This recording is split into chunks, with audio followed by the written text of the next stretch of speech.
మన తెలుగు రాష్ట్రాల్లో చాలా కామన్ గా మనం వింటుంటాం, నరాల సమస్య ఉంది డాక్టర్ అని. నరాలు వాస్తున్నాయి, నరాలు నొప్పెడుతున్నాయి, ఇట్లా.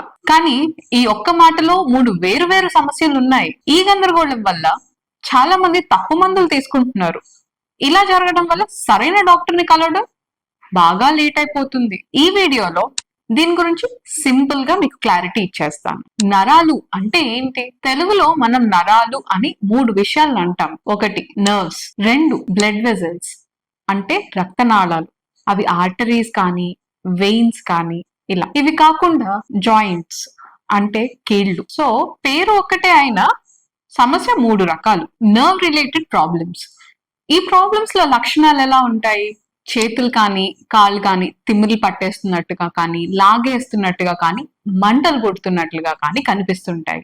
సో ఇలా కాకుండా మరికొంతమందిలో ఇక్కడ షోల్డర్ నుంచి చేయి వరకు లాగేయడం కానీ, లేకపోతే ఇక్కడ ఎల్బో నుంచి చేయి వరకు లాగేయడం కానీ, లేదంటే ఇక్కడ వరకు మాత్రమే తిమ్మిర్లు పట్టడం కానీ, ఇట్లా అనేది మనం చూడడం జరుగుతుంది.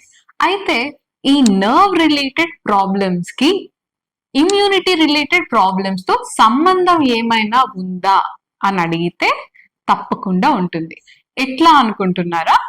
మన నరాలు మన మెడ దగ్గర నుంచి స్టార్ట్ అయ్యి మన షోల్డర్ దాటి, ఎల్బోని దాటి చెయ్యి వరకు వస్తాయి. ఈ వచ్చే దారిలో ఎక్కడైనా కూడా మనకి వాపులు, ఏది కీళ్ల వాతం వల్ల ఏదన్నా జాయింట్ దగ్గర వాపులు కానీ నొప్పులు కానీ ఉన్నప్పుడు ఆ ఒత్తిడి అనేది నరం మీద పడి, ఆ నరం ప్రెషర్ మీద ఉండడం వల్ల ఈ మంటలు కానీ చురుకులు పోట్లు కానీ రావడం జరుగుతుంది. సో మీకు నరాల సమస్య ఉంది, కానీ దానికి కారణం ఏంటి అనేది కూడా వెతకడం అంతే అవసరం. సో మరి అలాంటప్పుడు నర్వ్ పెయిన్ కి సంబంధించిన టాబ్లెట్స్ మీరు యూజ్ చేసినట్లయితే అది మీ ప్రాబ్లమ్ ని సాల్వ్ చెయ్యవు.